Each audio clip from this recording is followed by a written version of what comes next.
Genealogy by Tim, Season 6, Episode 3, recorded March 30th, 2026.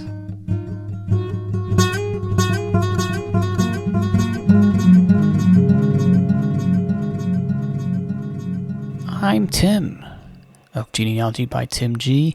The website is genealogybytim.com. You can email me at tim@genealogybytim.com. I've got mostly tech stuff this month, since it's World Backup Day tomorrow. I finally pressed my second server machine to its intended use as a backup server, and QGIS, the open source professional mapping software, released version 4.0 earlier this month. I used the software extensively last summer to map Hogendobler land purchases and sales in Lancaster County. All that and more coming up on Genealogy by Tim.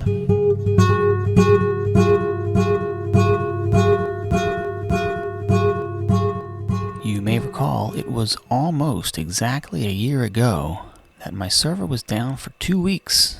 Pressed the power button and nothing happened, and I thought, is this server broken? Is it dead? Do I need a new one? Or is it just a faulty power cable? So I went ahead and bought a second server machine, identical to my original server machine, and I thought, well, let's just try plugging in the first machine with the power cord from the second machine, see if it lights up. If it lights up, then guess what? I have a second computer, a second server machine that I can use as a backup server, and if it doesn't light up, well, I can recycle the original machine and replace it with the second machine. So when I got that power cable plugged into the original machine, it lit right up. No problem. Seems like the problem was the faulty power cable. So I bought a second power cable, plugged in the new machine, and then I had 2 server computers. So I went ahead and purchased a new NVMe drive, some new RAM for the new computer, cloned the hard drive of the original computer to the new NVMe drive, and after some minor adjustments, I fired up a second server that was intended to be used as a backup server. And it was a good backup server for a few weeks, running on the cloned hard drive, but I did not make a backup since then. It's been a year since I made a backup. It's terrible stewardship of my web server. Good thing we didn't have any catastrophic failures. But the reason it took so long for me to do another backup of my original server is that I really wasn't sure how, other than to turn off both servers, take the NVMe drive out of the second server, put it in an enclosure, and clone the hard drive from the first server onto the second server, and then make several adjustments so that the NVMe drive would boot after it's installed on the second server. And that was a lot of work, and it would have caused significant downtime, so it never got done. And I recorded several podcasts since then, and I updated my WebTrees family tree several times since then, and no updates went over to the backup server. Well, that all changed last week with World Backup Day approaching. It's actually tomorrow, March 31st. I encourage all of you to take the pledge and back up your software. But I came across an article from the XDA website entitled, "Rsync is the only backup tool you actually need." And I thought, you know what? I really should try to make this thing work. I really should try to set up a little system where updates to my website could be sent directly over to my backup server without the need to disassemble it. Now, there are fancy software applications that are used to manage backups, but I thought I could start simply with Rsync, and Rsync simply syncs, as the name implies, a given folder and a given destination. More sophisticated backup software gives more flexibility, gives more options, has a fancier interface. A common example of this, which I haven't tried yet, is the combination of Restic and Backrest. And I may in the future experiment with that software to back up my server, but I thought let's start simply. Rsync is fairly simple software, not too unlike a basic copy command. And I'm pretty familiar with copy commands. The CP command on the server copies a file or a folder from one location to another. The SCP command will copy a file or folder from one machine to another. SCP is in fact what I have been using for quite some time to copy these audio files, these podcast audio files, from my primary driver computer over to my server. But if you look at any sort of top 10 list of deprecated Linux commands, SCP is usually near the top, and most people who write these articles recommend that you start using rsync instead of SCP. So I said, you know what? You got this article here. rsync is the only backup tool you actually need. I want to learn rsync. I want to back up my server. Let's get that done. So this was a project I worked on last weekend, and it went smoother than expected. There was one issue that I needed to solve with rsync, and that is how to ensure that files in root-owned folders were copied, because my web server configuration files are root-owned. My var www folder, which is where all my website files are stored, that's root-owned. So I want to just be able to copy root-owned files from one machine to another machine. And I wanted to use rsync to do that. So that took a little bit of extra setup beyond what was indicated in the article. So I did some more internet sleuthing, found a couple forum posts on the superuser website that gave instructions on how to set up passwordless login so that rsync could access my backup server without having to enter a password. Now, passwordless login doesn't just mean anyone walks in. What it means is there's a private key and a public key. Private key on the client side and a public key on the server side. And there has to be a match between the two computers in order for the login to occur. So I don't have to type a password. The password is kind of stored on each computer and sort of double checked before access is granted. And I actually attempted this long ago, back when my server was still hosted on the old compact laptops. I wanted to do this just as a added security measure. Have passwordless RSA key logins so that hackers out on the internet don't brute force my password and gain access to my server. And I had a really hard time with it. One thing I misunderstood about it is that the computer has software called Privileged Access Management, or PAM. And PAM software, I think, has a lot to do with password security. So I thought, well, since I'm not using PAM anymore, or password access to access these servers, I can just delete that software. And that turned out to be not true. There are other places in the computer where that is still used, and I kind of wrecked my computer a little bit by deleting that software. And I was kind of intimidated after that. It took me a while to restore my computer to functionality. So setting up the passwordless RSA key login was kind of intimidating for me after I had that negative experience attempting to do it. Turns out I shouldn't have uninstalled the PAM software. All I had to do was disable the use of PAM in the SSH configuration. And I found a couple very helpful YouTube videos how to do that. There's a gentleman named Tony out there who teaches tech, and his YouTube channel is called Tony Teaches Tech, and he has some very short, very clear YouTube videos on how to do just this sort of thing. Set up your server to use passwordless login, and then decide whether or not to allow root to log in. And here I do have root logging in because I do want to transfer root-owned files from one machine to another machine.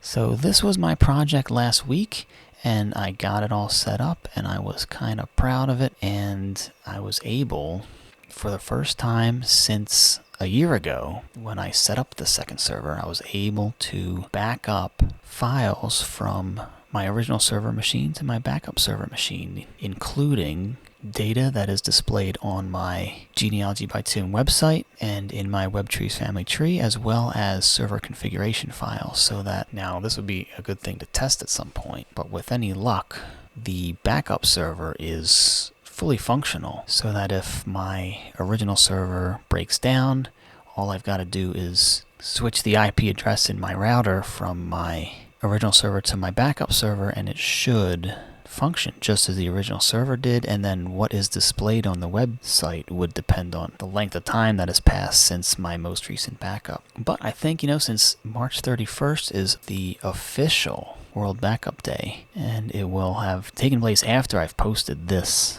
episode of the podcast, I think I'll go ahead and back that right on up.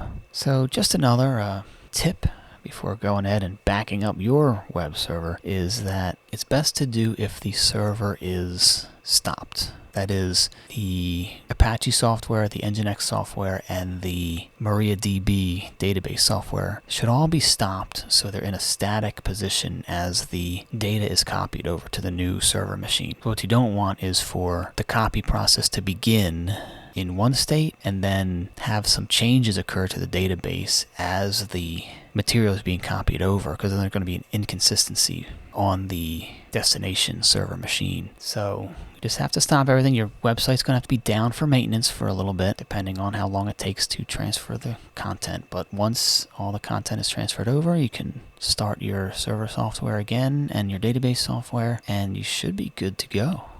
I think one thing I ought to do in the coming weeks is just test it out. What if I make my backup server the live server? Do you see everything that you should see? And if not, why not?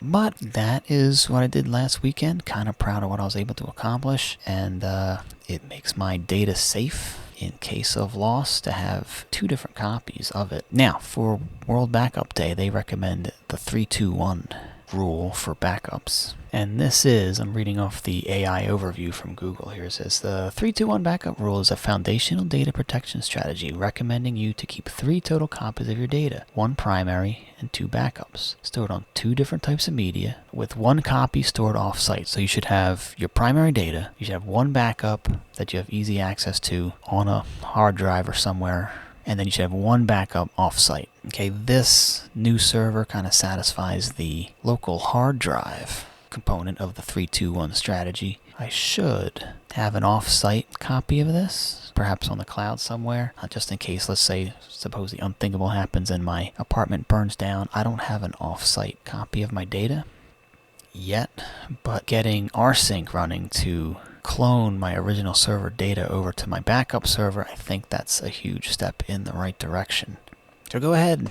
World Backup Day is tomorrow, March 31st. Go ahead and back up your data with rsync or with whatever method you prefer.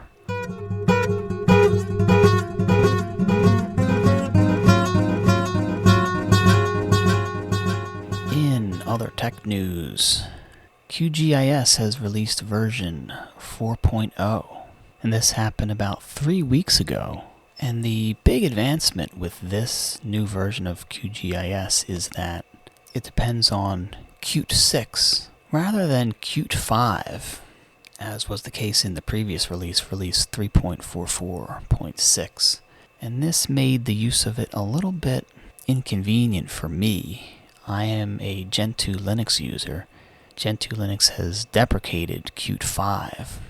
So there really wasn't a way to natively install QGIS on my Gentoo computer and use the necessary plugins that I needed to get my mapping software done. Let me back up a minute. What is QGIS? QGIS is a professional open source mapping software that I used a lot last summer to map late 18th and early 19th century land purchases to and from the Hogendobler family in West Hempfield Township, Lancaster, Pennsylvania, based on wills and deeds that described distances and directions of the borderlines of the land. And this allowed me to draw the boundaries of the land on a modern OpenStreetMap map so we can compare the land described in these wills and deeds with what is there now currently. So we can go to the place and say, this is where my ancestors lived, this is the land of my people. So QGIS is what I used to do that. And as I was saying, I was using version 3.44, which depends on Qt 5, which is not supported by my operating system. So I had to use a Flatpak container on my computer to install QGIS and bring in the Qt 5 dependencies that my computer doesn't officially support. And it worked pretty well. I guess you could say the only minor inconvenience is that I have to update all my Flatpaks separately from my natively installed software packages. But now with QGIS 4.0, that's no longer necessary. QGIS installs and runs natively on my Gen 2 Linux installation with Qt 6 dependencies, and I've got it up and running. I've got my plugins updated so I can continue. Now this may be something I'll enjoy doing for months to come, is going over not just Hogendobler deeds, but any deeds. We're going back pretty far in history with the Hogendoblers, the Mummas, the Eisenbergers. I look forward to mapping out all their land, and maybe some land of some other family lines of mine, such as the Skelettas in Moon Township, one of the Pittsburgh suburbs, and maybe some of my more local Philadelphia area ancestors. Now the project here, what took me a little while to get this thing running, is that Gen 2 does not yet have an e-build for the 4.0 release of QGIS. Gen 2 is still shipping the 3.44.6 version, but for those who use Gen 2 and are familiar with it, it's not too much of a stretch to copy the 3.44.6 e-build over to a local repository, do a basic upgrade by renaming the file to 4.0, and in this case I had to disable some patches that applied to the old version. After disabling the patches, the software compiled, and I was up and running with QGIS 4 on my Gen 2 computer in no time. Well, without much ado. Now, I'm sure that the maintainers of the QGIS package on Gen 2, which is the Gen 2 Geosciences project, I'm sure that they are looking into this, and they are going to have the official e-build posted soon enough. And when they do update their e-build, I will switch over from my local repository e-build to the official one, and it'll be smooth sailing after that. I'm sure they'll update the patches, whatever it is they think needs to be modified for the Gen 2 system. It'll probably work better once that's all taken care of. But for now, I've got QGIS 4.0 running on my Gen 2 system and ready for more fun with mapping.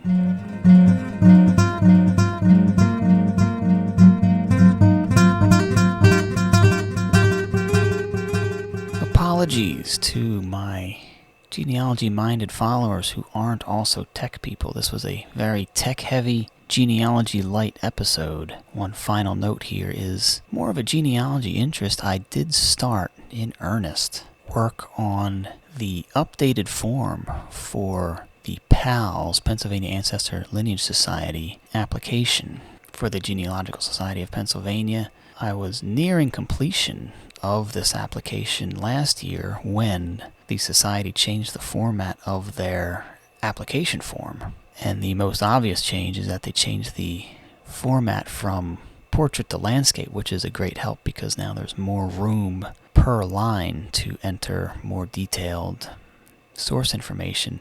But they also published new guidelines, a new checklist, things to make sure you have done before submitting your application to improve your odds of acceptance into the PALS, Pennsylvania Ancestors Lineage Society. I started work on that again earlier this month after several months of work on the Wetton line of Elizabeth, New Jersey, and some Anflick family research involving marriage records and artificial intelligence, which I'll tell you more about next month. I said, you know what? I'm ready. It's time. Let's get that PALS application started. So I've only got a few lines filled in, but guess what? This is spring break, and one of my goals for spring break is to make some substantial progress. Completing my PALS application, making sure my binder is updated, and following the new guidelines and checklists, and hopefully within the next month or two that will be ready for submission to the Genealogical Society of Pennsylvania, and I will be a member of the society with qualifying ancestor Nicholas Hogendobler, who moved to America in the 1750s. I'll let you know how all that goes next month, but for now, I've been Tim of Genealogy by Tim G. The website is genealogybytim.com. The email address is tim@genealogybytim.com. Keep on digging. Your next family history adventure awaits.